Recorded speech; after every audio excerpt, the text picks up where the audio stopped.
بسم اللہ الرحمن الرحیم اللہم صلی علی محمد وعلی آل محمد وبارک وسلم عن ابی ذر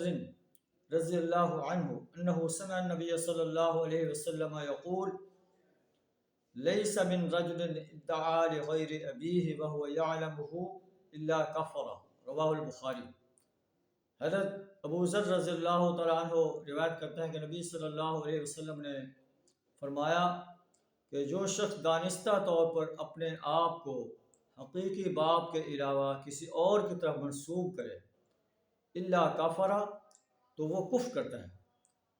وَمَنِ ادَّعَا قَوْمًا لَيْسَ لَهُمْ فِيهِمْ نَسَبٌ فَلْيَتَبَوَّأْ مَقْعَدَهُ مِنَ النَّارِ، اور جو شخص ایسے قوم میں سے ہونے کا دعویٰ کرے جس میں اس کا کوئی رشتہ نہ ہو تو وہ اپنا ٹھکانہ دوزخ میں تلاش کر لے۔ یہ پیارے نبی صلی اللہ علیہ وسلم کا فرمان ہے کہ جو شخص بھی اپنے باپ کے علاوہ کسی اور کو اپنا باپ کہے گا یا کسی قوم سے تعلق نہیں رکھتا، اس قوم سے اپنا نسب قائم کرے گا تو اللہ کے رسول صلی اللہ علیہ وسلم نے فرمایا کہ وہ کفر کرتا ہے، اور ایسا انسان اس کا ٹھکانہ جہنم ہے۔ اللہ سے دعا ہے ہمیں ایسے کام کرنے سے اپنی پناہ عطا فرمائے جن سے ہمارا کوئی تعلق نہیں ہے، اور حسب نسب میں